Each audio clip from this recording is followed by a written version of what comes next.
ಪ್ರಜ್ವಲ್ ರೇವಣ್ಣ ಬಂಧನಕ್ಕೆ ಈಗ ಒತ್ತಾಯ ಹೆಚ್ಚಾಗ್ತಾ ಇದೆ. ಈ ಹಿನ್ನೆಲೆಯಲ್ಲಿ ಮೇ 30ನೇ ತಾರೀಕಿನಂದು ಹಾಸನ ಚಲೋ ಹೋರಾಟಕ್ಕೆ ಕರೆಯನ್ನ ಕೊಡಲಾಗಿದೆ.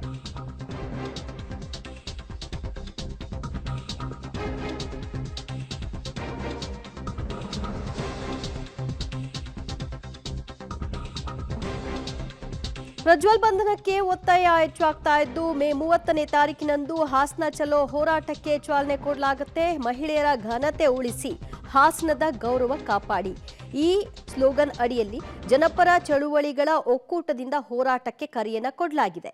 ಸೊ ಇದರ ಬಗ್ಗೆ ಒಂದೆರಡು ಮೂರು ದಿನಗಳಿಂದ ಕುಮಾರಸ್ವಾಮಿ ಅವರು ಮಾತನಾಡ್ತಿದ್ರು. ಇದ್ರ ಪ್ರಾಯೋಜಕತ್ವದ ಒಂದು ಹೋರಾಟ. ಸೊ ಇದು ಒಂದೆರಡು ದಿನದಲ್ಲಿ ಬೆಳಕಿಗೆ ಬರುತ್ತೆ ನೋಡಿ ಅಂತ. ಅದರ ಬೆನ್ನಲ್ಲೇ ಇವತ್ತು ಜನಪರ ಚಳುವಳಿಗಳ ಒಕ್ಕೂಟದಿಂದ ಈ ಹೋರಾಟಕ್ಕೆ ಕರೆಯನ್ನ ಕೊಡಲಾಗಿದೆ. ಮೇ 30ನೇ ತಾರೀಕಿನಂದು ನಾವು ಈ ಹೋರಾಟ ಮಾಡ್ತೀವಿ ಅಂತ ತಿಳಿಸ್ತಾ ಇದ್ದಾರೆ. ಮಹಿಳೆಯರ ಘನತೆ ಉಳಿಸೋ ಸಲುವಾಗಿ ಮತ್ತು ಹಾಸನದ ಗೌರವವನ್ನ ಕಾಪಾಡೋ ಸಲುವಾಗಿ ಈ ಹೋರಾಟಕ್ಕೆ ನಾವು ಕರೆ ಕೊಡ್ತಾ ಇರೋದು ಅನ್ನೋದು ಅವರ ಅಭಿಪ್ರಾಯ.